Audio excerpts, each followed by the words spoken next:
말씀을 드리기에 앞서서 오늘 먼저 제가 알려드리고 싶은 것이 있습니다.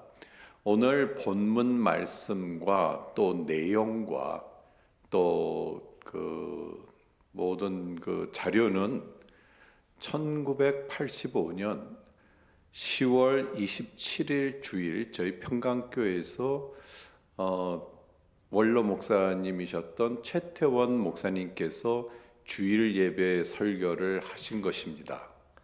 그 원고를 바탕으로 이 오늘과 또 다음 주 수요일에 걸쳐서 말씀드리는데 원고를 그 처음에 작성하시는 목사님의 그 기도와 또 노력과 또 성령의 도우심은 감히 제가 쫓아가지도 못하기에 원고를 참조만 하였다는 것을 알려드립니다. 예수 그리스도의 종이라고 본인을 소개한 사도 베드로는 예수 그리스도의 사도라고 소개한 베드로 전서의 자기와 좀 다르게 표현하고 있습니다. 특히 베드로 후서에서는 예수 그리스도의 종이며 사도라고 표현을 하고 있는데 이것이 왜 다른가 하면은 베드로 전서 쓸 때와 베드로 후서 쓸 때는 약간의 한 2년 내지 3년의 차이가 있다고 합니다. 무엇이 크게 다른가 하면은 베드로 후서를 쓸 때에는 얼추 자기의 순교가 가까워졌다라는 것을 알게 되는 것입니다. 베드로는 자기의 순교가 가까움에 따라서 자기를 스스로 예수 그리스도의 종이며 또 사도인 것을 표현하고 있습니다. 자, 베드로 전서와 베드로 후서의 그 배경이 크게 무엇이 다른가 하면은 베드로 전서는 외적인 환난이 임하게 됩니다. 그 당시 네로의 그 핍박과 환난으로 인하여 예수 그리스도인이라는 모든 사람들이 받는 핍박이 우리의 상상을 초월하게 됩니다. 하지만 베드로 후서에서의 그 상황은 그 외적인 압박이나 또 환난이 아니라 내적으로 교회 내로 침투가 되어진 거짓 교사들과 이단들과의 싸움을 예고하면서 그 이단들과의 싸움에서 이길 수 있는 방법을 얘기하는 것이 베드로 후서입니다. 베드로 전서는 믿음 위에 굳게 서라. 이게 큰 모토예요. 믿음 위에 굳게 서면 뭐 외부적으로 숨어 지내고 도망 다니고 피해 다녀도 아무 이렇게 큰 저거는 없지만은 정작 무서운 것은 내적인 베드로 후서에서 우리가 지금 이 말 내적인 환난을 사도 베드로는 염려를 하면서 경고를 하고 있습니다. 외적인 것과 내적인 것의 그 차이는 뭐 여러분도 다 잘 아시겠지만 그것을 단적으로 우리가 알 수 있는 하나의 예가 있습니다. 몇백 년 혹은 1000년 정도에 걸려서 만들어진 만리장성의 교훈이 있지 않습니까? 이 만리장성의 교훈은 사람이 그 외부의 세력으로부터 말이 뛰어넘지도 못할 뿐더러 외부의 그 흉노족의 그 외세의 침입을 막기 위해서 오랜 세월 동안 세계에서 가장 긴 그 건축 구조물을 세워놨는데 정작 무너진 이유를 여러분들은 한번 들어보셨을 거예요. 무너진 이유는 이것입니다. 문지기들이 뇌물을 받고 문을 열어준 것입니다. 문을 열어주고 아주 활짝 열린 상태에서 외부의 침입을 당하기에 그 후세가들은 그 내부의 그 무서움이 얼마나 무서운가를 깨닫는 하나의 교훈으로서 삼고 있습니다. 베드로 후서에서 말하는 이 교회의 대상은 누구냐면 지금의 터키 지역, 저번에 가니까 투르키예라고도 하지만 터키 지역에 퍼져 있는 그 교회들, 로마로부터 그 받는 핍박도 있지만 그 터키 지역에서 새로운 아시아 교회에 새롭게 성장해 나가려고 하는 이 교회들에게 내적으로 침입해 들어오는 그 이단들과 거짓 교사들의 그 경각심을 크게 읽어주고 있습니다. 다시 본문으로 돌아오면 예수 그리스도의 종이며 사도인 시몬 베드로는 우리 하나님과 구주 예수 그리스도의 의를 힘입어 동일하게 보배로운 믿음을 우리와 함께 받은 자들아, 이렇게 표현을 하고 있습니다. 오늘의 주제는, 오늘의 타이틀은 보배로운 믿음이에요. 보배로운 믿음. 이 보배로운 믿음을 통해서 하나님께서 그 허락하시는 은혜와 평강을 받을 수가 있고, 이 보배로운 믿음을 통해서 우리에게 주시는 자 하나님과 예수 그리스도를 알게 된다라는 것입니다. 자, 보배의 뜻은 귀하다는 것입니다. precious, 귀하다는 것이에요. 아주 그 보석과 같은 그러니까 함부로 찾아낼 수 없지만 한번 가지면 꼭 갖고 싶은 것, 이것이 보배로운데 그것을 보배로운 단어를 믿음하고 연결시켰어요. 그러면서 베드로는 이 우리가 가져야 될 이 믿음이 얼마나 중요한 것을 암시하고 있습니다. 베드로는 특별히 다른 사도들보다는 보배라는 단어를 많이 사용하는 사도예요. 베드로전서 1장 19절에 그리스도의 보배로운 피, 베드로전서 2장 4절 보배로운 산 돌이신 예수께, 베드로전서 2장 7절 너희에게는 보배이나 믿지 아니하는 자에게는 건축자들이 버린 그 돌이 모퉁이의 머릿돌, 베드로후서 1장 1절 오늘 말씀 보배로운 믿음, 베드로후서 1장 4절 보배롭고 지극히 큰 약속 하면서 베드로만큼 이 보배라는 단어를 잘 아주 이쁘게 또 고귀하게 사용하고 있습니다. 베드로는 이 아마 그 보배로운 믿음이라 하면서 또 다른 것을 명시하고 있는데 누구나 동일하게 가졌다라는 것을 얘기하고 있어요. 이것은 굉장히 중요한 진리 중에 하나입니다.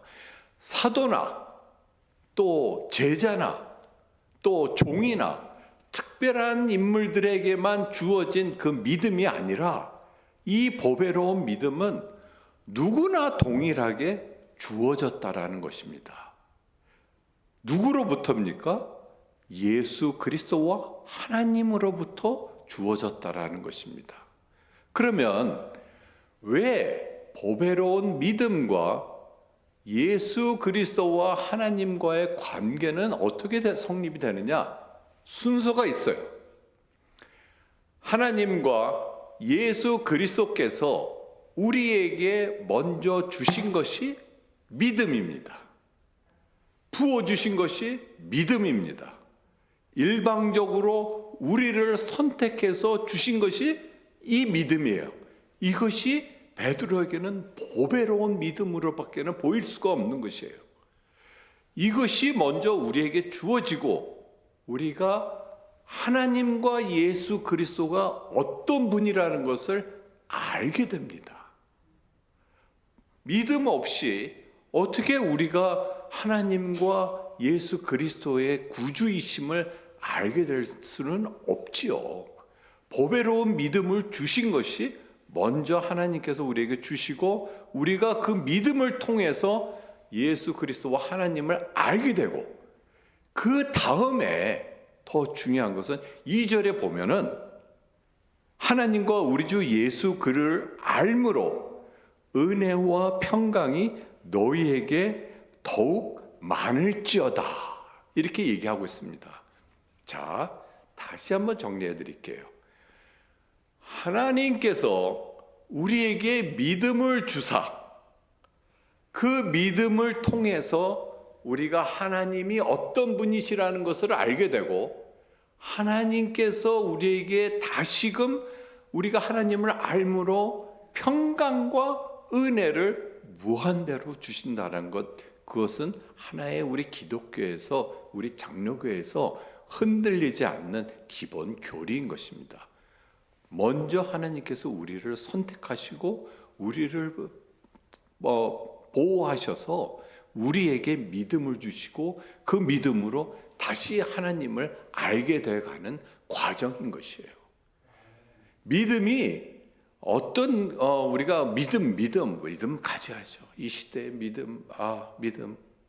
믿음이 크고 믿음에 대해서 여러 가지로 얘기하는데, 믿음에 대해서 가장 쉽게 표현한 성경 구절이 있습니다. 민수기 21장 8절에서 9절 말씀인데요, 제가 읽고 요거를 설명해 드리겠습니다. 여호와께서 모세에게 이르시되 불뱀을 만들어 장대 위에 매달아라. 물린 자마다 그것을 보면 살리라. 모세가 놋뱀을 만들어 장대 위에 다니 뱀에게 물린 자가 놋뱀을 쳐다본 적 모두 살더라. 그 유명한 놋뱀 사건입니다. 가데스 광야에서 그 에돔 땅 그 지름길을 가려고 하는 그 이스라엘 민족들을 못 가게 하니까, 또 여기까지 와서 또 기다려야 되고, 또 여기까지 와서 며칠을 또 고생하면서 돌아가야 된다는 것에 원망을 해요. 하나님과 모세를 원망을 합니다.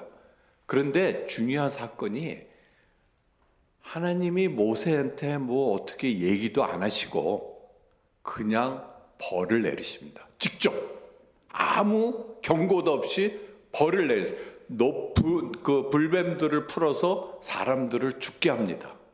그러니까 사람들이 죽고 아우성이니까 모세가 하나님께 기도를 하니, 하나님께서 그러면 놋으로 뱀의 모양을 만들어 장대 위에 매달아라. 그 모습이 무엇과 비슷한지 혹시 아십니까? 그리스도가 달리신 십자가와 비슷하다는 것입니다. 중요한 것은 놋뱀이 그 사람들을 치료한 것이 아니에요. 무슨 약이 있어서 놋뱀을 만져서 거기서 오는 그 약효로 그 사람들이 고쳐진 것이 아닙니다. 하나님께서 말씀하신 것은 쳐다만 봐라입니다. 그게 믿음의 단적인 표현이에요. 쳐다만 봐라. 뭐뭐만 해라. 너희들 힘들 거 없어요. 내가 죽어가는데 쳐다만 보는 거. 그 쳐다보는 그것이 믿음인 것이에요. 믿음이 있는 자와 없는 자의 가장 큰 차이점은, 과연 내가 쳐다볼 수 있는가? 과연 내가 하나님을 쳐다볼 수 있는가? 우러러 볼 수 있는가? 하나님을 알 수 있는가? 오늘 하루를 지나면서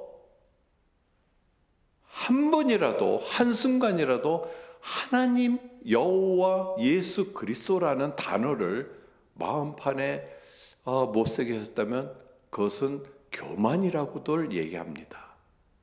왜? 하나님과 예수 그리스도가 내 삶 중에 한순간이라도 있지 하면 내가 있기 때문에 그것은 우리는 교만이라고 합니다. 다시 원론으로 돌아가서 본문으로 돌아가면은, 내적으로 교회적으로 많은 환난과 핍박이 있는데 베드로는 그것을 이길 수 있는 방법은 하나님께서 허락하시는 은혜와 평강이라는 것입니다. 그 은혜와 평강을 얻기 위해서는, 그것이 내가 받았는데 참 아이러니컬하게도 제가 받아도 받은 줄 모르는 것이 우리들의 현상이에요. 부어는 주셨는데 하나님께서 우리에게 무한대로 평강과 은혜를 항상 이 주위에 놓아 주셨는데, 그거를 깨닫는 것은 내가 믿음이 있어야 내 주위에 내가 스스로 평강이 임하였다, 주님의 평강이 임하였다라는 것을 깨닫게 된다라는 것입니다. 그래서 이 보배로운 믿음이 그 설교 말씀에는 귀한 열쇠라고 표현을 하시더라고요. 어디에 뭐 귀한 것이 있는데 그것을 열 수 있는 그 평강과 은혜를 찾기 위해서는 내가 한 번을 열어야 되는데, 그 여는 열쇠의 기준이, 그 스타트가 바로 보배로운 믿음이다. 이렇게 연관을 시키시는 것을 보았습니다.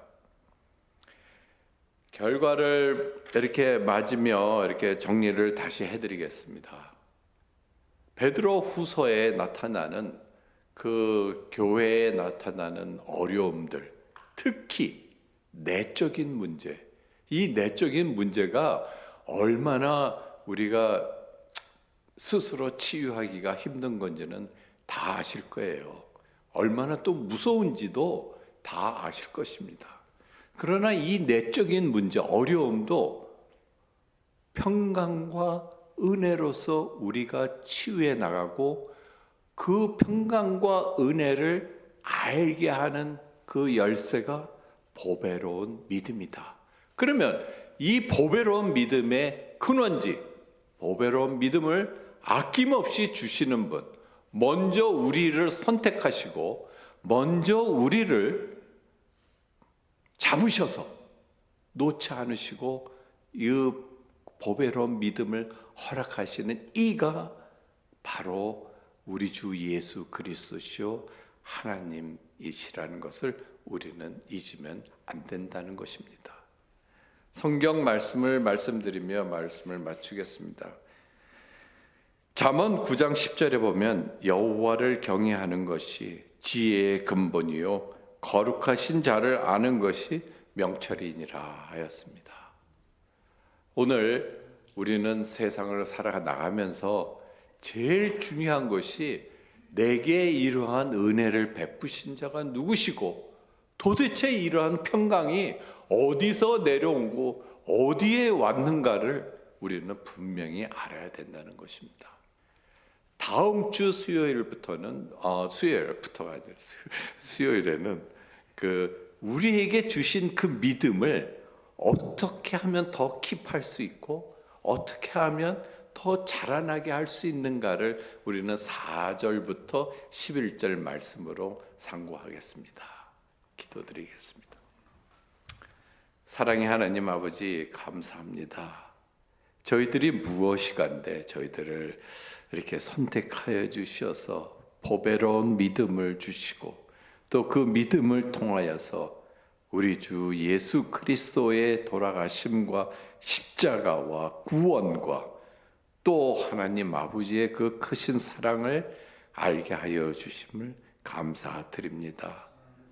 늘 간구하옵기는 저희들 하나님 아는데 나의 삶이 받쳐지고 하나님을 알아가는데 저희들의 발걸음이 옮겨지도록 인도하여 주시옵소서.